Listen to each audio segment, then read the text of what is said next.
നമുക്ക് എന്തെങ്കിലും ഒരു ഗിഫ്റ്റ് തരണമെന്ന് നമ്മൾ ഭയങ്കരമായിട്ട് ആഗ്രഹിക്കുന്നുണ്ട്. അത് ഇന്ന സാധനമായിരുന്നാൽ കൊള്ളാമെന്ന് നമുക്കൊരാഗ്രഹമുണ്ട്. അങ്ങനെ വിചാരിക്കുകയാണെങ്കിൽ അത് എന്തായിരിക്കും ആ സാധനം? ഒരു 2010 പോകണമെന്ന് പറയും.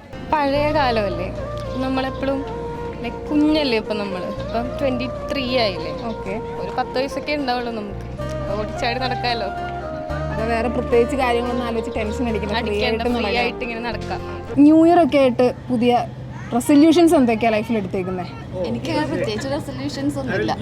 അതാണ് എൻ്റെ റെസൊല്യൂഷൻ. ഞാൻ എങ്ങനെയാണോ അങ്ങനെ തന്നെ, അല്ലാണ്ട് വേറെ അങ്ങനെ റെസൊല്യൂഷൻസ് ഒന്നും കൊണ്ടില്ല. ലൈഫ് എങ്ങനെ പോകുന്നു ആ വഴി അത് തന്നെ പോയിക്കോട്ടെ. കുറച്ചുകൂടി ഹാപ്പി ആയിട്ട് അങ്ങനെ പോവാന്ന് ഒന്നും കൂടെ. അതായത് റെസൊല്യൂഷൻസ് ഇയർ ഞാൻ അത്ര ഹാപ്പി അല്ലായിരുന്നു.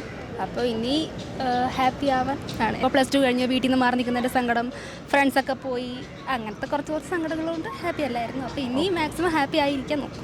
ഉറക്കം ഭയങ്കര ഉറക്കമാണ്. ഇപ്പോൾ ഈ 2024 വരുമ്പോൾ ഒരാൾ നമുക്ക് എന്തെങ്കിലും ഒരു ഗിഫ്റ്റ് തരണമെന്ന് നമ്മൾ ഭയങ്കരമായിട്ട് ആഗ്രഹിക്കുന്നുണ്ട്. അത് ഇന്ന സാധനമായിരുന്നാൽ കൊള്ളാമെന്ന് നമുക്കൊരാഗ്രഹമുണ്ട്. അങ്ങനെ വിചാരിക്കുകയാണെങ്കിൽ അത് എന്തായിരിക്കും ആ സാധനം? കിട്ടിയാൽ കൊള്ളാം എന്ന് തോന്നുന്ന ഒരു സാധനം. ഒരു 2010 പോകണമെന്ന് പറയും. അത് വല്ലാത്തൊരാഗ്രഹമായി പോയി. ഓക്കെ, ഇവിടെയോ? എനിക്ക് ഇപ്പോൾ പെട്ടെന്ന് അങ്ങനെ ചോദിച്ചപ്പോൾ എനിക്ക് അങ്ങനെ ഒന്നും തോന്നണില്ല. ഈ 2010 എന്തെങ്കിലും പ്രത്യേകതകൾ ഉണ്ടായിരുന്നോ? പഴയ കാലമല്ലേ, നമ്മളെപ്പോഴും ലൈക്ക് കുഞ്ഞല്ലേ ഇപ്പം ഇപ്പം 23 ആയില്ലേ. ഓക്കെ, ഒരു 10 വയസ്സൊക്കെ ഉണ്ടാവുള്ളൂ നമുക്ക്. ഓടിച്ചാടി നടക്കാമല്ലോ. അപ്പോൾ വേറെ പ്രത്യേകിച്ച് കാര്യങ്ങളൊന്നും ആലോചിച്ച് ടെൻഷൻ ഫ്രീ ആയിട്ട് ഇങ്ങനെ നടക്കാം. ഒന്നിനെ പറ്റി ഒരു ചിന്തയും വേണ്ട. നല്ലൊരു ജോബ് സെറ്റ് ആവണമെന്നുണ്ട്. വേറെ ആഗ്രഹങ്ങളൊന്നും ഇല്ല. പുറത്തോട്ട് പോകണമെന്ന് ആഗ്രഹമുണ്ട്. പുറത്തോട്ട് എവിടെയെങ്കിലും പോകണമെന്ന് ആഗ്രഹമുണ്ട്. അബ്രോഡ് എവിടെയെങ്കിലും ജോബായിട്ട് പോകണമെന്ന് ആഗ്രഹമുണ്ട്. നല്ല ആഗ്രഹമാണ്. ഞാനങ്ങനെ പ്രത്യേകിച്ച് ആലോചിച്ചിട്ടില്ല. ഈ ഏജിലല്ലേ ഏറ്റവും കൂടുതൽ ആഗ്രഹങ്ങൾ ഉണ്ടാവുന്ന? ഒരു ആഗ്രഹവും ഇല്ലേ? കുറേ ആഗ്രഹങ്ങളുണ്ട്. അങ്ങനെ ഒരെണ്ണമായിട്ട് പറയാനായിട്ട് ഒരു പെർട്ടിക്കുലർ പ്ലേസ് കാണണമെന്ന് ആഗ്രഹമില്ലേ? അത് ഏത് പ്ലേസ്? പാരീസ്. ന്യൂ ഇയർ ഒക്കെ ആയിട്ട് പുതിയ റെസൊല്യൂഷൻസ് എന്തൊക്കെയാണ് ലൈഫിൽ എടുത്തേക്കുന്നത്? എനിക്ക് പ്രത്യേകിച്ച് റെസൊല്യൂഷൻസ് ഒന്നുമില്ല. അതാണ് എൻ്റെ റെസൊല്യൂഷൻ. ഓക്കെ, പ്രത്യേകിച്ച് ഒരു റെസൊല്യൂഷൻ എടുക്കണ്ടെന്നാണ് തീരുമാനം. ഞാൻ എങ്ങനെയാണോ അങ്ങനെ തന്നെ, അല്ലാണ്ട് വേറെ അങ്ങനെ റെസൊല്യൂഷൻസ് ഒന്നും കൊണ്ടില്ല. ലൈഫ് എങ്ങനെ പോകുന്നു ആ വഴി അത് തന്നെ പോയിക്കോട്ടെ. ഇവിടെയോ? അതന്നെ. പ്രത്യേകിച്ച് നിങ്ങൾക്ക് ആർക്കും പ്രത്യേകിച്ച് അങ്ങനെ ഒരു പ്ലാനിങ്ങും കാര്യങ്ങളൊന്നും ഇല്ല ലൈഫിൽ? കാര്യമില്ല. എന്നാലും നമുക്കൊന്ന് ആഗ്രഹിക്കാലോ. ഒരിക്കലും നടക്കൂല. കുറച്ചുകൂടി ഹാപ്പി ആയിട്ട് അങ്ങനെ പോവാന്ന് ഒന്നും കൂടെ. അതായത് ഓക്കെ, റെസൊല്യൂഷൻസ് ഇയർ ഞാൻ അത്ര ഹാപ്പി അല്ലായിരുന്നു. അപ്പോൾ ഇനി ഹാപ്പി ആവാൻ ആണ്. അതെന്ത് പറ്റി ഹാപ്പി അല്ലാതാവാൻ? അല്ലാതെ ഇപ്പോൾ +2 കഴിഞ്ഞ് വീട്ടിൽ നിന്ന് മാറി നിൽക്കുന്നതിൻ്റെ സങ്കടം, ഫ്രണ്ട്സൊക്കെ പോയി, അങ്ങനത്തെ കുറച്ച് സങ്കടങ്ങളുണ്ട്. ഹാപ്പി അല്ലായിരുന്നു. അപ്പോൾ ഇനി മാക്സിമം ഹാപ്പി ആയിരിക്കാൻ നോക്കും. ഓക്കെ, അങ്ങനെ കുറേ കാര്യങ്ങളുണ്ട്. ഒരു കാര്യം പറ. ഇൻസ്റ്റ യൂസേജ് കുറക്കും. എല്ലാ ദിവസവും ഉപയോഗിക്കുന്നത്. സോഷ്യൽ മീഡിയ കുറച്ച് കുറയ്ക്കും. ടൈം കുറക്കും. ഓക്കെ, ഉറക്കം ഭയങ്കര ഉറക്കമാണ്. അപ്പോൾ ഈ 2023 നിങ്ങൾ എന്തെങ്കിലുമൊക്കെ ഒരു കാര്യം ചെയ്തിട്ട് മണ്ടത്തരമായി പോയി, ഇപ്പം അത് തിരിച്ചു പോയെന്ന് കറക്റ്റ് ചെയ്യാൻ പറ്റിക്കഴിഞ്ഞാൽ അതെന്ത് കാര്യമായിരിക്കും? അങ്ങനെയാണെങ്കിൽ ഒത്തിരി കാര്യങ്ങളുണ്ടാവല്ലോ. ഏതെങ്കിലും ഒരു കാര്യം പറ, കുറച്ച് ഒരു ഫണ്ണി ആയിട്ടൊക്കെ തോന്നുന്നൊരു ഇൻസിഡൻറ്റ് നിനക്കുണ്ടെന്തെങ്കിലും? എനിക്കങ്ങനെ ഇതുവരെ കുഴപ്പമൊന്നും ഉണ്ടായിരുന്നില്ല. ഒരു നല്ല ഇയർ ആയിരുന്നു എനിക്ക് 2023. ഉള്ളതിൽ വെച്ച് ഏറ്റവും ബെസ്റ്റ് ഇയർ ആയിരുന്നു. അതെ, ഞാൻ കുറച്ച് ബുദ്ധിമുട്ടാണ്. അതെ, ചെയ്യുന്ന ഫുള്ള് മണ്ടത്തരമാണ്.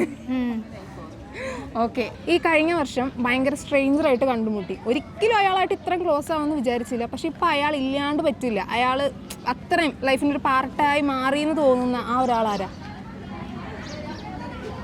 ആരെങ്കിലുമൊക്കെ ലൈഫിലുണ്ടാവും. കുറച്ച് ഫ്രണ്ട്സ് ഉണ്ട്. ഫ്രണ്ട്സ് ഒരാളായിട്ടില്ല.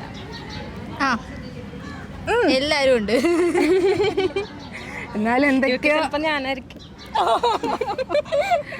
എക്സ്പെക്ട് ചെയ്തിരുന്നു എന്ന് പറയാനായിരുന്നു. ഓക്കെ, അപ്പോൾ ഇനിയിപ്പം നിങ്ങളുടെ ഫാമിലിയിൽ എന്തെങ്കിലുമൊക്കെ ഒരു ആഗ്രഹം സാധിച്ചു തരണം എന്നുണ്ടെങ്കിൽ, അല്ലെങ്കിൽ ഫാമിലി ഒന്നൊന്ന് മാറ്റി ചിന്തിച്ചാൽ കൊള്ളാമായിരുന്നു എന്നുണ്ടെങ്കിൽ അതെന്ത് തോട്ടായിരിക്കും? കുറച്ചും കൂടി ഫ്രീഡം. ഇപ്പോൾ ഫ്രീഡം ഒട്ടും തരില്ല? തരും, പക്ഷെ എന്നാലും ഇപ്പം ന്യൂ ഇയറിനൊക്കെ ഞാൻ ഫോട്ടോ കൊച്ചിയിലാണ് വീട്. അപ്പോൾ നമ്മൾ അവിടെയുള്ള ആൾക്കാരായതുകൊണ്ട് ന്യൂ ഇയറൊക്കെ ഫോട്ടോ കൊച്ചി പോയി അടിച്ചു പൊളിക്കണം അങ്ങനെയൊക്കെ ആഗ്രഹമുണ്ട്. പക്ഷേ കഴിഞ്ഞ വർഷം വിട്ടായിരുന്നു കസിൻസിൻ്റെ കൂടെ. ഇനിയും അതേപോലെ വിടണമെന്ന് ആഗ്രഹമുണ്ട്. ഓക്കെ, പാരൻസ് എന്തായാലും അങ്ങനെ ഈ ന്യൂ ഇയറിന് വിടട്ടെ. ഓക്കെ, ഇവിടെ എൻ്റെ പേരൻസ് ഒക്കെ ചില്ല, അങ്ങനെ ചില്ലാണ്, കുഴപ്പമൊന്നും പോണോ പൊക്കോ. നമ്മളിപ്പോൾ ഈ ക്രിസ്മസിനെ നമ്മൾ ക്രിസ്മസ് പപ്പയൊക്കെ ഉണ്ടാക്കും. എന്നിട്ട് നമ്മൾ ഈ ന്യൂ ഇയർ ആവുന്ന സമയത്ത് കറക്റ്റ് 12 മണിക്ക് നമ്മളത് കത്തിച്ച് കളയും. അതിനോട് എന്ത് തോന്നുന്നു? അത് ചെയ്യുന്നത് നല്ലതാണോ അതോ മോശമാണോ? അങ്ങനെ നിങ്ങൾക്ക് അഭിപ്രായം ഉണ്ടോ? അങ്ങനെ ചോദിച്ചാൽ അത് ഓരോരുത്തർ ഇഷ്ടമല്ലേ. ഇഷ്ടമാണ്. കത്തിച്ചളയാം, അത് അവരുടെ സാധനം, അവരെന്താ ചെയ്യട്ടെ. അപ്പോൾ ഇയാൾക്ക് എന്ത് തോന്നുന്നു അതിനോട്? ഞാനാണെങ്കിൽ കത്തിച്ചളയില്ല, സ്റ്റോർ ചെയ്ത് വെക്കും. പിന്നെ അത് അവരുടെ ഒപ്പീനിയൻ, അവരിഷ്ടം. ഓക്കെ, അപ്പോൾ ഇനിയിപ്പോൾ നമുക്കിപ്പോൾ 2024 കിടക്കുന്ന സമയത്ത് എന്തെങ്കിലും ഒരു സാധനമൊക്കെ എനിക്ക് കിട്ടിയാൽ കൊള്ളാം, ആരെങ്കിലും ഒരാളൊരു ഗിഫ്റ്റായിട്ട് ആ സാധനം തന്നിരുന്നെങ്കിൽ കൊള്ളാം എന്ന് തോന്നി, അങ്ങനെ മനസ്സിലുള്ള എന്തെങ്കിലും ഒരു സാധനം ഉണ്ടോ? സാധനങ്ങളൊന്നുമില്ല. അങ്ങനെ സാധനങ്ങളൊന്നുമില്ല. സാധനങ്ങളൊന്നുമില്ല. എവിടെയെങ്കിലും പോയാൽ കൊള്ളാൻ ആഗ്രഹമുണ്ടോ? അങ്ങനെ ചോദിച്ചാൽ എനിക്ക് എവിടെയെങ്കിലും നല്ല തണുപ്പുള്ള മൂന്നാർ പോലത്തെ എന്തെങ്കിലും സ്ഥലത്ത് ഫാമിലിയുടെ കൂടെ ഫ്രണ്ട്സിൻ്റെ കൂടെ പോയാൽ കൊള്ളാമെന്നുണ്ട്. ഓക്കെ, ഇപ്പോൾ ഇനിയിപ്പോൾ 2024 നമ്മൾ ഈ നൈറ്റ് നമ്മൾ ന്യൂ ഇയറിൻ്റെ പരിപാടികൾക്കൊക്കെ ഒരുപാട് ആളുകൾ പോകുന്നതൊക്കെ നമ്മൾ കാണുന്നുണ്ടാവില്ല. അപ്പോൾ അങ്ങനെ എപ്പോഴെങ്കിലും പോകാനുള്ള അവസരങ്ങൾ കിട്ടിയിട്ടുണ്ടോ? ഫ്രണ്ട്സിൻ്റെ ഒക്കെ കൂട്ടത്തിൽ നൈറ്റ് കറക്റ്റ് 12 മണിക്ക് ഹാപ്പി ന്യൂ ഇയർ എന്നുറക്കെ വിളിച്ചു പോകുന്ന നമ്മൾ പരിപാടിയൊക്കെ കണ്ടിട്ടില്ലേ? അങ്ങനെ എപ്പോഴെങ്കിലും പറയാൻ ആഗ്രഹം തോന്നിയിട്ടുണ്ടോ? ഫോട്ടോ വെച്ചൊക്കെ നമ്മൾ പോകാറുണ്ട് പരിപാടിക്ക്. നമ്മൾ ന്യൂ ഇയർ ആഘോഷിക്കാൻ പോയിട്ടുണ്ട്. ഞാൻ പോയിട്ടില്ല, അല്ലാതെ നൈറ്റ് ഇവിടെയൊക്കെ വന്നിട്ടുണ്ട്. ഈ നമുക്കറിയാം നമ്മുടെ സൊസൈറ്റിയിൽ കുറേ പെൺകുട്ടികൾ ഇങ്ങനെയുള്ള ആഗ്രഹങ്ങളൊക്കെ ഒരുപാടുണ്ടാവും. പക്ഷേ ചിലവരുടെ വീടുകളിൽ നിന്ന് വിടില്ല, അങ്ങനെയുള്ള സാഹചര്യങ്ങളൊക്കെ ഉള്ളവരുണ്ടാവുമല്ലോ.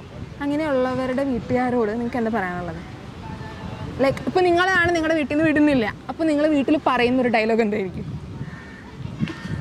ചെക്കന്മാർക്ക് സാധാരണ കുറച്ച് ഫ്രീഡം കൂടുതലാണ്, സ്ത്രീകൾക്ക് കുറച്ച് ഫ്രീഡം കുറവാണ്. ഓക്കെ, ചേട്ടനെ വിടില്ല, പിന്നെ എന്താ എന്നെ വിട്ടാൽ കുഴപ്പം? അങ്ങനെ തോന്നാറുണ്ട്, ചോദിക്കാറുണ്ട് വീട്ടിൽ. ഓക്കെ, എപ്പോഴെങ്കിലും ഈ ന്യൂ ഇയറിന് കറക്റ്റ് 12 മണിക്ക് ഫ്രണ്ട്സിൻ്റെ ഒക്കെ ഒപ്പം നൈറ്റ് അങ്ങനെ പോയിട്ടുണ്ടോ? പോയിട്ടില്ല. പോകണം ആഗ്രഹം. വീട്ടിലൊക്കെ വീടിൻ്റെ അവിടെ പരിപാടിയുണ്ട്, അവിടെ ആഘോഷിക്കും. അവിടെ നെയ്ബേഴ്സായിട്ട് ഫ്രണ്ട്സൊക്കെ ഉണ്ട്. അല്ലാണ്ട് ഞാനായിട്ട് പോയിട്ടില്ല. അങ്ങനെ പോകണം ആഗ്രഹം ഉണ്ട്, ആഗ്രഹമുണ്ട്. ഭയങ്കര ആഗ്രഹമുണ്ട്. വീട്ടിൽ പറഞ്ഞ് സപ്പോർട്ട് ചെയ്യുമോ? സപ്പോർട്ട് ചെയ്യുമെന്ന് ചോദിച്ചാൽ നിർബന്ധിച്ചാൽ സപ്പോർട്ട് ചെയ്യും. നിർബന്ധിച്ച് സപ്പോർട്ട് ചെയ്യും. അപ്പോൾ ഈ നിർബന്ധിക്കുന്നത് എന്ത് പറഞ്ഞാൽ? എല്ലാവരും ഉണ്ട്, പിന്നെ നമ്മൾ മാത്രം എടുത്ത് അടങ്ങിയിരിക്കുന്നത്, നമുക്ക് പോകാമല്ലോ, നമ്മൾ കുഴപ്പമൊന്നും പോകുന്നില്ല. നമ്മൾ ഈ പൊതുവെ ഗേൾസ് ഇറക്കുന്ന ചില ഡയലോഗുകളുണ്ടല്ലോ, എന്തെങ്കിലും പോകണ്ട, വെറുതെ ഈ സമയത്തൊക്കെ പോകണം, അങ്ങനെ പറയുമ്പോൾ നമ്മൾ ഇറക്കുന്ന ഒരു സ്ഥിരം ഡയലോഗുകളൊക്കെ ഉണ്ടാവുമല്ലോ. അങ്ങനെ എന്തെങ്കിലും ഒരു ഡയലോഗ് പറയാറുണ്ടോ വീട്ടിൽ? എൻ്റെ എല്ലാ ബാക്കി ഗേൾസ് ആയിട്ടുള്ള ഫ്രണ്ട്സും ഉണ്ട്, പിന്നെ എനിക്കെന്താ പോയി അവരെല്ലാം ഉള്ളതുകൊണ്ട് പോയാൽ കുഴപ്പമൊന്നുമില്ല. ഓക്കെ,